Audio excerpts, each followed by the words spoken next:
And on the Democratic side, 384 delegates available across the 5 states as Hillary Clinton looks to close in on the nomination. But Bernie Sanders, he does need a big upset today to slow her down. In fact, she is already moving the focus of her attacks from Sanders to Trump. Senior political correspondent Mike Emanuel begins our coverage. He is live in Huntington, West Virginia, where Sanders will hold a rally tonight ahead of the state's primary 2 weeks from now. Mike?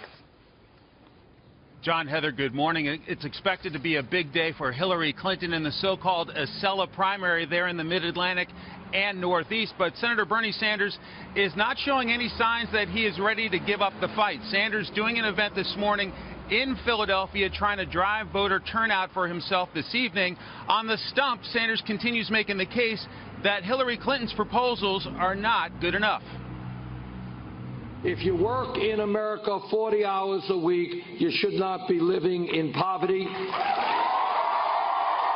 Secretary Clinton thinks we should raise the minimum wage to $12 an hour. Not good enough.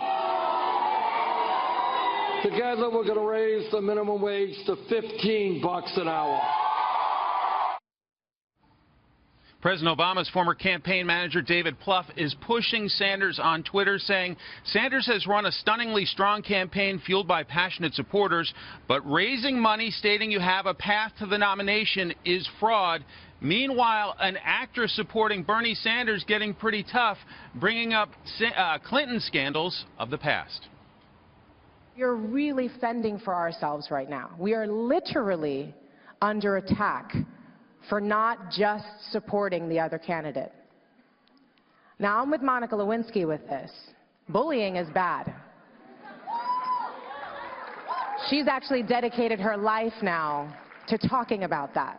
And now, as a campaign strategy, we are being bullied. As for Hillary Clinton, she's clearly trying to turn the page from Sanders and shifting her focus to the Republicans.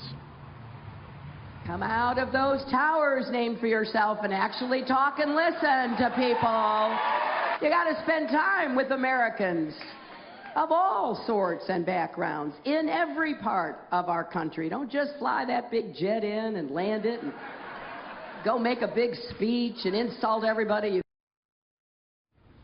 Bernie Sanders will be jumping ahead this evening, bringing his message of income inequality here to Huntington, West Virginia, an area that has been hard hit, hoping to connect with folks several weeks ahead of the primary here. John? All right, Mike Emanuel from West Virginia. Mike, thank you.